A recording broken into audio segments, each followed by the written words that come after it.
আমি আজকে এখান থেকে যদি হাওয়ায় হাওয়ায় কথা বলি, কংগ্রেসও আমাদের জোটে আসুক, নিশ্চিতভাবে কংগ্রেসকে অ্যাপ্রোচ করার জন্য একটা লেটার দেওয়া দরকার।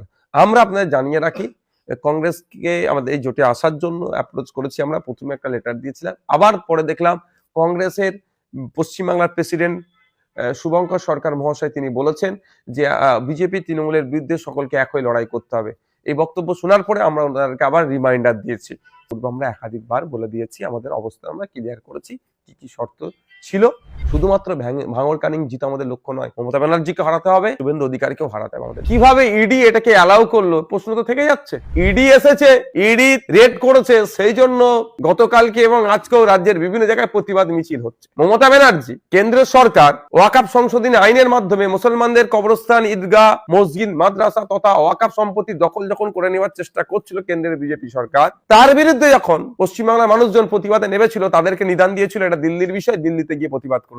ইডি সদর দপ্তর কোথায়? ইডি কে কন্ট্রোল কে করে? Central home ministry. তো এটা দিল্লির বিষয়, দিল্লিতে গিয়ে প্রতিবাদ করছে না। এদের মুখ আর মুখোশটা চিনতে হবে। আমরা চাই 2026 তৃণমূল বিজেপির বিরুদ্ধে ঐক্যবদ্ধ লড়াই হোক।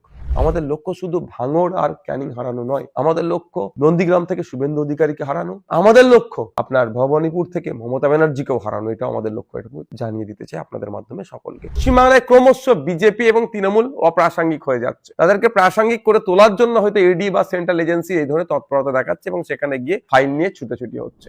যে তদন্ত সেখানে হস্তক্ষেপ করা বা ফাইল নিয়ে চলে যাওয়া, এটা নিয়ে কোর্টে মামলা এসব হয়েছে এবং প্রতিবাদ মিছিল হচ্ছে, কি বলবেন?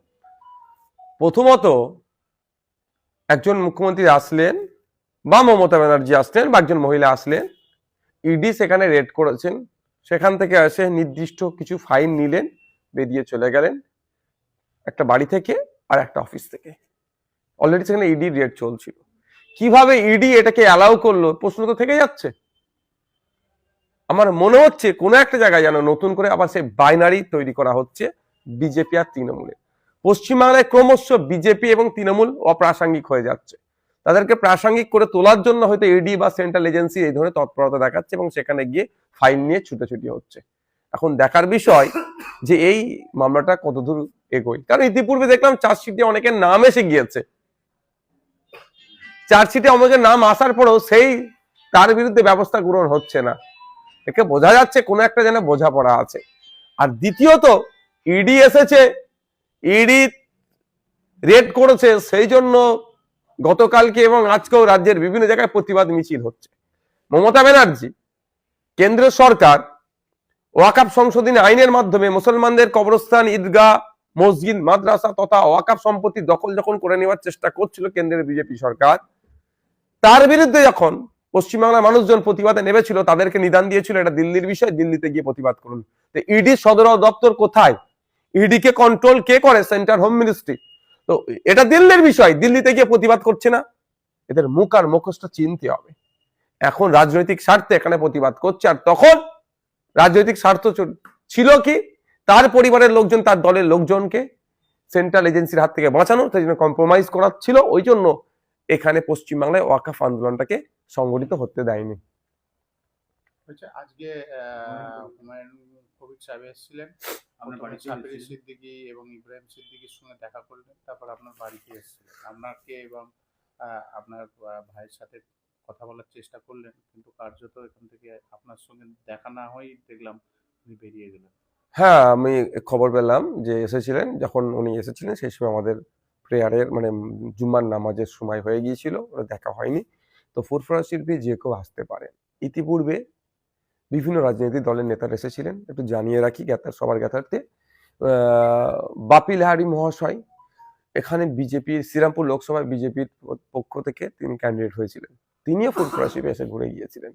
কবির শঙ্কর বোস গত 2024 লোকসভা নির্বাচনে তিনি ক্যান্ডিডেট হয়েছিলেন, তিনিও ফুরফুরা শিল্পে এসে ঘুরে গিয়েছেন। তো একাধিক নেতারা ফুরফুরা শিল্পে আসতে পারে, এখানে কোনো বাধা নাই কারো আসার ক্ষেত্রে। কারোকে এখানে আসলে গো ব্যাক স্লোগান দেওয়া হয় না, আর দেবো না। ফুরফুরা শিল্পে একটা তীর্থভূমি, সর্বধর্মের মানুষ, সর্ব রাজনৈতিক মানুষ আসতে পারে।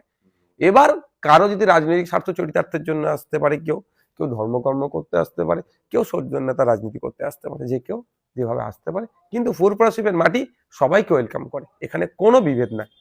বলছিলাম দাদা, আলিমুদ্দিন স্ট্রিটে এক পুস্তক আমি গিয়েছিলেন, এবং কথাবার্তা হয়েছে এবং হুমায়ুন কবিরও বলছেন যে আপনাদের সঙ্গে জোট করে লড়াই করা। সেখানে আইএসএফ এর হয়ে আপনি হুমায়ুন কবির সাহেবের রাজনৈতিক দলের সাথে আইএসএফ এর জোট হবে কি হবে না ইতিপূর্বে আমরা একাধিকবার বলে দিয়েছি, আমাদের অবস্থান আমরা ক্লিয়ার করেছি, কি কি শর্ত ছিল সেইগুলো আমরা বলেছি, দ্বিতীয়বার সুতরাং বলার প্রয়োজন নেই।